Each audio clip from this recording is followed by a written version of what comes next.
ওয়ালাইকুম দর্শক, আশা করি সকলেই ভালো আছেন।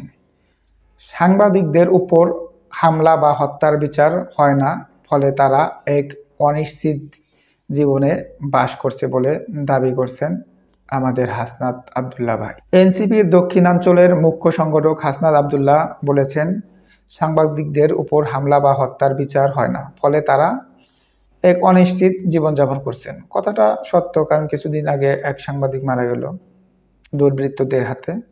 সেটার কোনো সঠিক বিচার হয়েছে বলে আমরা দেখছি না। তাদের যে ভয়ঙ্কর সন্ত্রাসী আসামি রয়েছে, সে গ্রেপ্তার হওয়ার পরে পুলিশের হাতে থাকা অবস্থায় কি ধরনের আচার আচরণ করলেন, হুঁশিয়ারি দিলেন দর্শক। আসলে এদেরকে ক্রস ফায়ার দেওয়া বা তাদেরকে তাৎক্ষণিক খুব দ্রুত বিচারের আওতায় এনে কঠিন বিচার করলে এই ধরনের কর্মকাণ্ড থেকে তারা বিরত থাকবে। আমরা বিভিন্ন জায়গায় দেখছি যে সাংবাদিকরা মার খাচ্ছে বা সাংবাদিকরা মারা যাচ্ছে বিভিন্ন কারণে, দুর্বৃত্তদের হাতে বা কোনো রাজনৈতিক দলের হাতেও মারা যাচ্ছে বলে আমরা বিভিন্ন সময় দেখতে পাই। আজ শনিবার 23 আগস্ট সকালে নিজের ভেরিফাইড ফেসবুক পেজে এক পোস্টে তিনি এই অভিযোগ করেন। অর্থাৎ এই যে অভিযোগটা করেছেন হাসনাত আবদুল্লাহ ভাই, এটা তার ফেসবুক পেজে আজকেই সকালেই করেছেন। পোস্টে হাসনাত আবদুল্লাহ লেখেন, অনেক পরিশ্রমী সংবাদকর্মীর সঙ্গে কথা বলে বোঝা যায় এর পিছনে রয়েছে গভীর কাঠামোগত সংকট। দেশের টেলিভিশনের জন্য আলাদা কোনো আইন না থাকায় সরকার চাইলে যে কোনো সময় চ্যানেল বন্ধ করে দিতে পারেন। অনলাইন ও টিভি মাধ্যমে কোনো নির্ধারিত বেতন কাঠামো নেই। ঢাকায় অনেক সাংবাদিক আছেন যারা মাসে 8 থেকে 10,000 টাকা পান। মাসে 8 থেকে 10,000 টাকা পান বেশিরভাগ সাংবাদিকই, বড় বড় কিছু সাংবাদিক বাদে। আর মফস্বলে অধিকাংশ সাংবাদিক কোনো বেতনই পান না। এই কথাটা একদম সত্য। আমার পরিচিত বেশ কিছু সাংবাদিক আছে, তারা সাংবাদিকদের যে বেতন দেয়, আমি তাদের কাছ থেকে শুনলাম যে কোনো বেতন তো দূরের কথা, কিছুই দেয় না। তাহলে তারা চলে কিভাবে?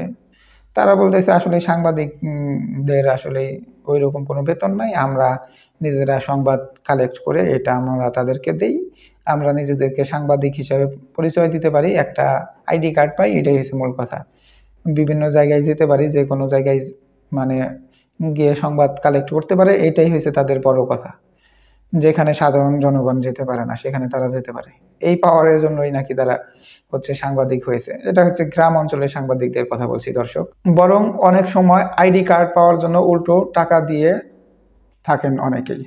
অর্থাৎ এই যে আইডি কার্ডের কথা বললাম, যে আইডি কার্ড দিয়ে প্রমাণ হয় যে সে ওই সংবাদ মাধ্যমের সাংবাদিক বা ওই পত্রিকার সাংবাদিক বা এই টিভি চ্যানেলের সাংবাদিক। এইটা গ্রাম অঞ্চলের ক্ষেত্রে হয় কি, যে এই আইডি কার্ড পাওয়ার জন্য উল্টা তারাই টাকা দেয়। বেতন পাবে তো দূরে থাক, তারা নিজেরাই টাকা দিয়ে এই আইডি কার্ড নিয়ে আসে বা ব্যবস্থা করে। তিনি আরো বলেন, পত্রিকাগুলো এখনো 2013 সালের 8ম ওয়াইজ বোর্ড অনুসরণ করে, সেটিও বাধ্যতামূলক নয়, ফলে অধিকাংশ মালিক তা মানেন না। যেখানে বেতন দেওয়া হয় সেখানে 4 থেকে 5 মাস বকেয়া থাকা স্বাভাবিক নয়। অর্থাৎ যে সব প্রতিষ্ঠান বেতন দেয় সেখানে বেতনই তো ঠিক মতো দেয় না, ঠিক আছে, 4-5 মাস 6 মাসও বেতন কারো কারো আটকে রাখে, এটা স্বাভাবিক বিষয় বলে উল্লেখ করেন তিনি।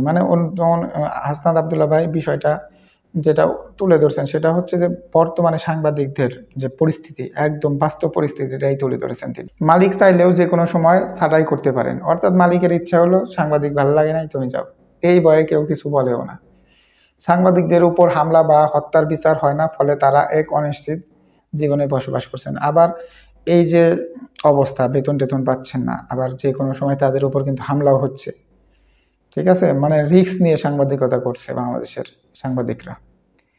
স্বাধীন সাংবাদিকতার বড় বাধার কথা উল্লেখ করে এনসিপির এই নেতা বলেন, স্বাধীন সাংবাদিকতার পথে সবচেয়ে বড় বাধা রাজনৈতিক ও গোয়েন্দা সংস্থার হস্তক্ষেপ।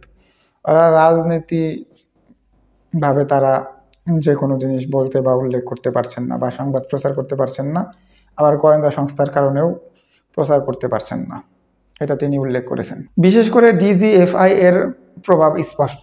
তাদের নির্দেশনা না মানলে বিজ্ঞাপন বন্ধ হয়ে যায়, মালিকদের অন্যান্য ব্যবসায়িক কার্যক্রমও বাধা সৃষ্টি হয়। অর্থাৎ ডিজিএফআই এর নির্দেশনা অনুযায়ী সংবাদ প্রচার না করলে তারা যে মাধ্যম দিয়ে টাকাটা ইনকাম করে, সংবাদ মাধ্যম যেমন নিউজ পেপাররা যে বিজ্ঞপ্তির মাধ্যম থেকে টাকা কামাই করে ওই বিজ্ঞপ্তি বন্ধ হয়ে যায়, তারা বিজ্ঞপ্তি দিতে পারে না। এবং মালিকদের যদি অন্য ব্যবসা থাকে সেখানেও তারা বাধার সম্মুখীন হয়, এটা তিনি উল্লেখ করেছেন। যার কারণে তারা মালিকরা ক্ষমতার কাছাকাছি থাকতে বাধ্য হয় বা পড়ে থাকে, অর্থাৎ ক্ষমতাসীন দল বা রাজনৈতিক দল বা ডিজিএফআই এর হাতেই তারা তাদের কথা অনুযায়ী চলে বা চলতে বাধ্য হয়। আর সাংবাদিকদের দিয়ে সরাসরি রাজনৈতিক দালালি করানো হয়। এর সঙ্গে রয়েছে কর্পোরেট নেক্সাস, অর্থাৎ সাংবাদিকদের দিয়ে সরাসরি রাজনৈতিক দালালি করা হয়, এটা তিনি উল্লেখ করেছেন। আর এটার সাথে একটা গ্রুপ জড়িত, বিশেষ করে বসুন্ধরা গ্রুপের মিডিয়া সন্ত্রাস অনেককেই আত্মসমর্পণ করতে বাধ্য করেছে। উনি তার সর্বশেষ যে কথাটা বলছে যে এটা হচ্ছে গিয়া বসুন্ধরা গ্রুপের মিডিয়া সন্ত্রাস যারা রয়েছে তারা অনেককে আত্মসমর্পণ করতে বাধ্য করছে, অর্থাৎ আপনি ইচ্ছা করলে সকল নিউজ, সব ধরনের নিউজ আপনি প্রচার করতে পারবেন না।